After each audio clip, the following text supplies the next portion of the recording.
నమస్తే, welcome to 1TV news.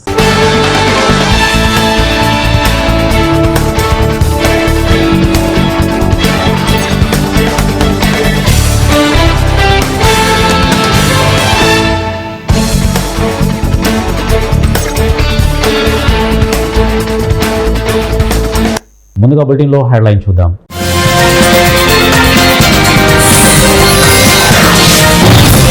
పేదలపై భారం మోపని పన్ను విధానం అవసరం. మాజీ మంత్రి, తెలుగుదేశం పార్టీ సీనియర్ నేత యనమల రామకృష్ణుడు.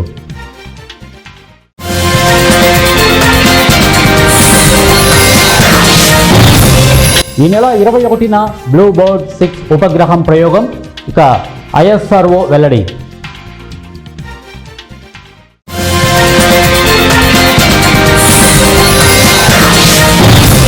అమెరికా యూనివర్సిటీలో కాల్పుల ఘటన, 2 మృతి, 8 మందికి గాయాలు. అమెరికాలోని బ్రౌన్ యూనివర్సిటీలో శనివారం షాకింగ్ ఘటన చోటు చేసుకుంది. ఫిజిక్స్, ఇంజనీరింగ్ విభాగాలు ఉన్న భారస్ అండ్ హాలీ భవనంలో గుర్తు తెలియని వ్యక్తి కాల్పులకు తెగబడ్డాడు. ఘటనలో 2 మరణించగా 8 మంది గాయాల పాలయ్యారు. ముదురు రంగు దుస్తులు ధరించిన ఓ వ్యక్తి ఈ దారుణానికి పాల్పడ్డాడని పోలీసులు తెలిపారు. విద్యార్థులు పరీక్ష రాస్తున్న సమయంలో నిందితుడు కాల్పులకు తెగబడ్డంతో ఒక్కసారిగా కలకలం రేగింది. ఇక ఈ విషయంపై పోలీసు విభాగం డిప్యూటీ చీఫ్ తిమోతి ఓహరా స్పందించారు. నిందితుడు భవనాన్ని విడుతున్న వైనాన్ని కొందరు గుర్తించారని తెలిపారు. నిందితుడి కోసం తీవ్రంగా గాలిస్తున్నామని తెలిపారు.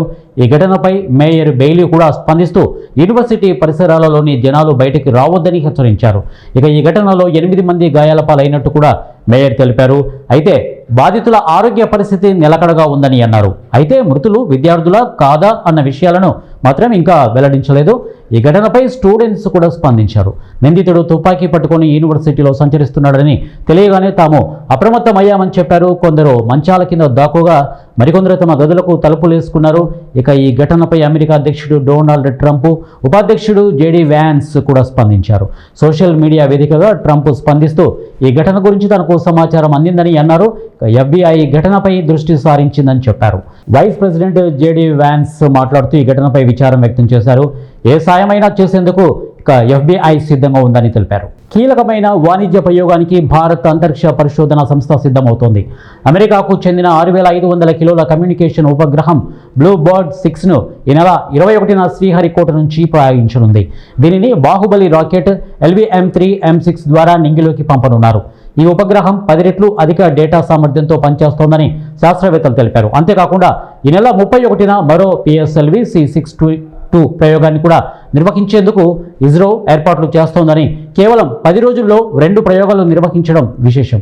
ధనికులు, పేదల మధ్య పెరుగుతున్న అంతరాన్ని తగ్గించేందుకు ట్యాక్స్ ద రీచ్ అంశాన్ని ప్రభుత్వాలు ప్రాధాన్యతగా తీసుకోవాలని మాజీ మంత్రి, తెలుగుదేశం పార్టీ సీనియర్ నేత యనమల రామకృష్ణుడు సూచించారు. 50 ఏళ్ల క్రితం ఉన్న పన్ను విధానం నేటి పరిస్థితుల్లో కనిపించడం లేదని చెప్పుకొచ్చారు. కార్పొరేట్ పన్నుల ఆదాయం కంటే వ్యక్తిగత ఆదాయ పన్నులే ఎక్కువగా ఉన్నాయని వివరించారు. ఇవాళ అమరావతి వేదికగా మీడియాతో మాట్లాడారు యనమల రామకృష్ణుడు. ప్రత్యక్ష పన్నుల కంటే పరోక్ష పన్నుల ద్వారానే ప్రభుత్వాలకు అధిక ఆదాయం వస్తోందని తెలిపారు. ఈ భారం సామాన్య ప్రజలపై పడుతోందని చెప్పుకొచ్చారు. విజన్ 2047 లక్షలను పరిమిత ఆదాయపు వనరులతో చేరుకోవడం కష్టసాధ్యమని తెలిపారు. ఆదాయ వనరులు సరిపోని పరిస్థితుల్లో పేదలపై భారం మోపకుండా పన్ను సంస్కరణలు తప్పనిసరి చేయాలని సూచించారు. కేంద్ర, రాష్ట్ర ప్రభుత్వాల ఆదాయం పెంచేందుకు ట్యాక్స్ ద రీచ్ సంపద పన్ను కేంద్రం నుంచి గ్రాంట్స్ ఇన్ ఎయిడ్ పెంచాలని పేర్కొన్నారు. పన్నుల విభజనను 41% నుంచి 50%కి పెంచడంతో ప్రత్యక్ష పన్నుల పెంపు, వారసత్వపు పన్ను, కేంద్ర ప్రాయోజిత పథకాలలో రాష్ట్రాల వాటాను 60% నుంచి 40%కి తగ్గించవచ్చని వివరించారు. ఈ క్రమంలో ఎస్టేట్ డ్యూటీ అమలు వంటి తదితర అంశాలను పరిగణలోకి తీసుకోవాలని యనమల రామకృష్ణుడు కోరారు. జగిత్యాల రూరల్ మండలం అంతర్గాం గ్రామంలో ఎమ్మెల్యే సంజయ్ కుమార్ దంపతులు తమ ఓటు హక్కును వినియోగించుకున్నారు. ఈ సందర్భంగా ఆయన మాట్లాడారు. జగిత్యాల నియోజకవర్గంలో మొత్తం 101 గ్రామాలు ఉండగా ఇప్పటికే 9 గ్రామాలు ఏకగ్రీవంగా ఎంపికయ్యాయని తెలిపారు. మిగిలిన 92 గ్రామాలకు నేడు ఎన్నికలు జరుగుతున్నాయని పేర్కొన్నారు. ముఖ్యమంత్రి రేవంత్ రెడ్డితో కలిసి పనిచేస్తూ జగిత్యాల ప్రాంతంలో అభివృద్ధి పనులు వేగంగా కొనసాగుతున్నాయని ఎమ్మెల్యే సంజయ్ కుమార్ తెలిపారు. జరుగుతున్న అభివృద్ధిని చూసి ప్రజలు సంతృప్తిగా ఉన్నారని, 100కి 90% వరకు సీఎం రేవంత్ రెడ్డి ప్రభుత్వం మద్దతు ఇచ్చిన అభ్యర్థులే గెలుస్తున్నారని ఆయన ఆశాభావం వ్యక్తం చేశారు.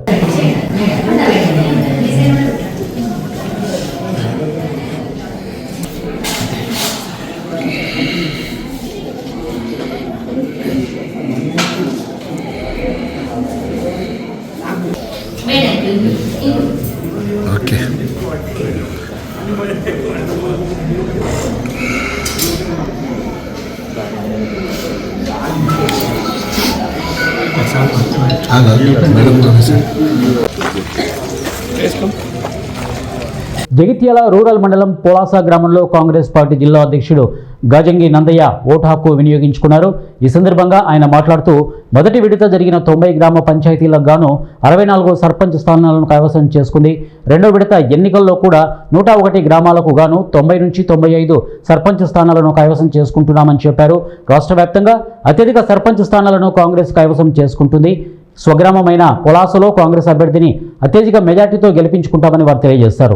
గత 2 సంవత్సరాలుగా రేవంత్ రెడ్డి ప్రభుత్వం చేస్తున్న అభివృద్ధి, మాజీ మంత్రి జీవన్ రెడ్డి, మంత్రి అడ్లూరి లక్ష్మణ్ కుమార్, అలాగే స్థానిక ఎమ్మెల్యే సంజయ్ కుమార్ సహకారంతో జగిత్యాల నియోజకవర్గం కాకుండా జిల్లా వ్యాప్తంగా అభివృద్ధి పనులు జరుగుతున్నాయని అన్నారు. అంటే కాంగ్రెస్ పార్టీ పటిష్టంగా ఉన్నది.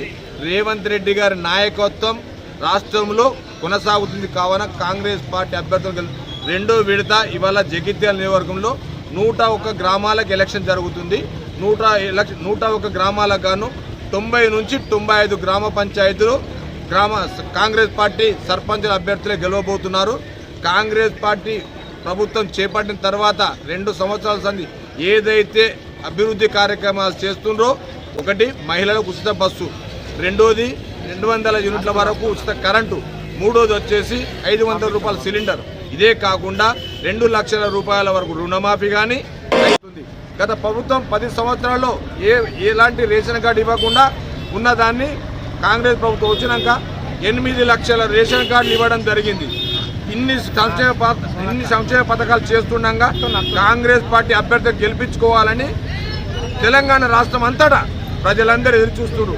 అట్టి అవకాశంలో పులాస గ్రామంలో మంచి మెజార్టీ తోటి మా అభ్యర్థి అయినటువంటి నా మిత్రుడు వెలుకూరు శంకరయ్య గారు, అట్లాగే మాకున్న కార్యక్రమం మా మాజీ జిల్లా అధ్యక్షులు ప్రస్తుత మంత్రివర్యులు పెద్దలు అడ్లూరి లక్ష్మణ్ ఆశీస్సులు, పెద్దలు జీవన్ రెడ్డి గారి ఆశీస్సులు, పెద్దలు స్థానిక ఎమ్మెల్యే సంజయ్ కుమార్ ఆశీస్సులు, పులాస గ్రామాన్ని మా గెలిచిన అభ్యర్థి భవిష్యత్తులో. కర్నూలు జిల్లా పతికొండ నియోజకవర్గంలో రామచంద్ర జీ మిషన్ అభ్యాస సభ్యులు ఐక్యరాజ్య సమితి డిసెంబర్ 21వ తేదీన ప్రపంచ ధ్యాన దినంగా ప్రకటించి పతికొండలో ఉదయం 10 గంటల నుండి ర్యాలీ నిర్వహించారు. అంబేద్కర్ సర్కిల్ నుండి పాతపేట వరకు మౌనంగా పాదయాత్ర చేశారు. ఇది చీకటి నుండి క్రాంతికి మార్పును సూచిస్తుందని, డిసెంబర్ 21వ తేదీన ప్రపంచంలోని ప్రతి మారుమూల నుండి 1 మిలియన్ మందికి పైగా ప్రజలు కలిసి స్వల్ప విశ్రాంతి తీసుకుంటూ 20 నిమిషాలు ఒకే హృదయం ద్వారా కమలేష్ పటేల్ మార్గనిర్దేశం చేశారని అన్నారు. ధ్యానం చేయడం అనుభవాన్ని పెంచుతుందని పరిశోధకులు సూచిస్తున్నాయి. సాధన చేసినప్పుడు వ్యక్తిగత అనుభవాలు తరచుగా లోతుగా మారుతాయని, మనిషి ఉద్దేశం కొలవగలిగే సానుకూల ప్రభావాలను సృష్టిస్తుంది.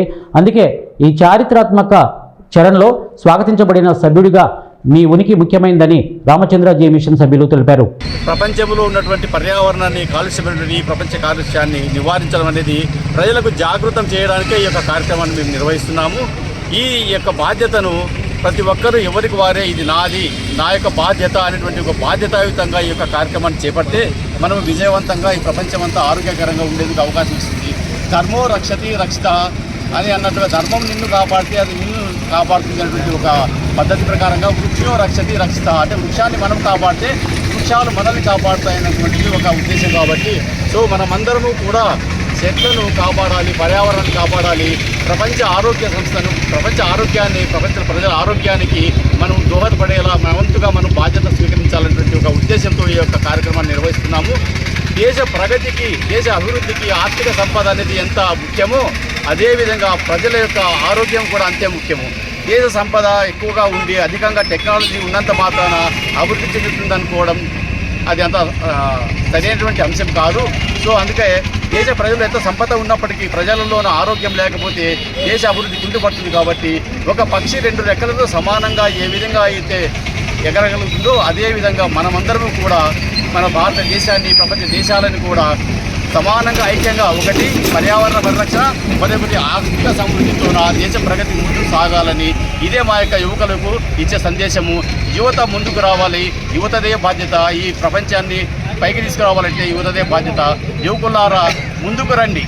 మేము చెప్పే నినాదం ఏమిటంటే, మా మాస్టర్ గారు చెప్పే నినాదం ఏమంటే, యువకులారా ముందుకు రండి, వయసు మళ్ళిన వాళ్ళందరూ వారికి పునాదిగా నిలబడి మా పునాదులపై మీ యొక్క భవిష్యత్తు అనే భవన నిర్మాణాన్ని నిర్మించుకొని మీ యొక్క భవిష్యత్తుకి, దేశ భవిష్యత్తుకి పాటుపడాలని ఒకే ప్రపంచం, ఒకే హృదయం, అందుకే అందరినీ ప్రేమిద్దాం, అందరిలో మనం ఉందాం, సహాయం చేసే చేతుల కన్నా ప్రార్థించే హృదయం విన్నా కాబట్టి మనం ప్రేమిద్దాం, ప్రార్థిద్దాం, కొత్త ప్రపంచాన్ని ప్రేమతో కొత్త ప్రపంచాన్ని స్థాపిద్దాం. హైదరాబాద్ ఏఎస్ రావు నగర్ డివిజన్ జై జవాన్ కాలనీలోని విజయదుర్గ మల్లేశ్వర ఆలయంలో కొలువైన శ్రీ అయ్యప్ప స్వామి ఆలయ 4వ వార్షికోత్సవ పడిపూజ మహోత్సవం కన్నుల పండుగగా నిర్వహించారు. శుక్రవారం రాత్రి అయ్యప్ప స్వామి మందిరంలో వేద పండితులు సాయి కిరణ్ శర్మ, సాయి కృష్ణ శర్మ, భార్గవ శర్మ ఆధ్వర్యంలో అయ్యప్ప స్వామి పడిపూజ మహోత్సవాన్ని సాంప్రదాయబద్ధంగా నిర్వహించారు. ఈ సందర్భంగా అయ్యప్ప స్వామిని అత్యంత సుందరంగా అలంకరించి భక్తులకు దర్శన భాగ్యాన్ని కల్పించారు. ఇక మహోత్సవాలలో భాగంగా విఘ్నేశ్వర స్వామి, సుబ్రహ్మణ్యేశ్వర స్వామి, హరిహరపుత్ర అయ్యప్పలకు వేద మంత్రోచ్చరణతో పూజలు చేశారు. అనంతరం ఒక పదునెట్టాంబడి పడిపూజ అయ్యప్ప స్వామికి అభిషేకాలు నిర్వహించి పుష్పాభిషేకాన్ని అంగరంగ వైభవంగా నిర్వహించారు. అలాగే పదునెట్టాంబడిపై కర్పూర హారతులను వెలిగించి భక్తి శ్రద్ధలతో అయ్యప్ప స్వామిని పూజించారు. ఇక మౌలాలి సాయి భజన బృందం ఆధ్వర్యంలో ఆలపించిన భక్త గీతాలతో భక్తులు భక్త పరవశంలో మునిగిపోయారు. దీంతో ఆలయ ప్రాంగణంలో అయ్యప్ప స్వామి శరణ ఘోషలతో ఆధ్యాత్మిక శోభను సంతరించుకుంది. ఇక అయ్యప్ప మాల ధారణలో ఉన్న అయ్యప్ప స్వాముల పూజా మహోత్సవాలను తిలకిస్తూ భక్తి తన్మయంతో ధ్యానం చేశారు. అనంతరం అయ్యప్ప స్వాములకు భక్తులకు అల్పాహార ప్రసాదాన్ని అందజేశారు. ఈ సందర్భంగా పడిపూజ మహోత్సవానికి సహకరించిన భక్తులకు వేద పండితులు ఆశీర్వచనాన్ని అందజేశారు. ఈ పూజా మహోత్సవంలో ఆలయ కమిటీ ప్రతినిధులు శ్రీనాథ్, రంగస్వామి, జ్యోతిర్మయిచారి, గురుస్వాములు, బి విజయకుమార్ తదితరులు ఈ కార్యక్రమంలో పాల్గొన్నారు.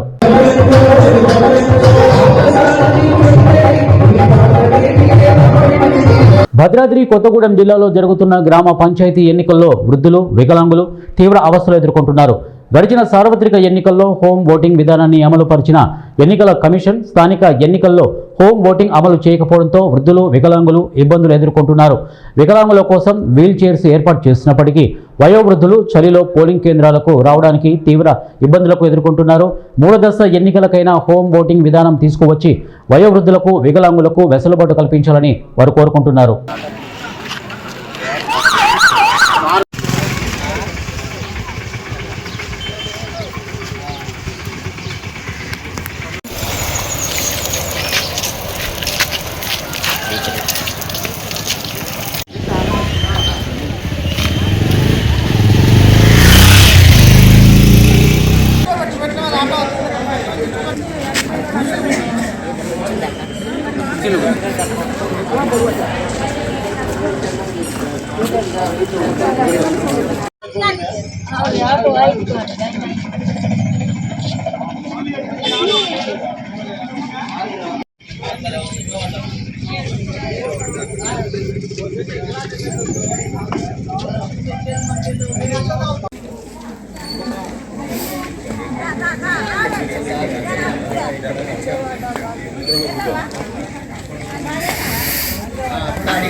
బులెటిన్ ముగించే ముందు హెడ్లైన్స్ మరొకసారి.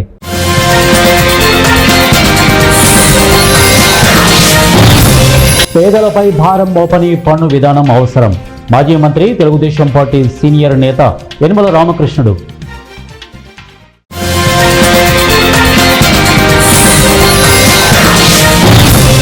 ఈ నెల 21న బ్లూ బర్డ్ 6 ఉపగ్రహం ప్రయోగం. ఇక ISRO వెల్లడి.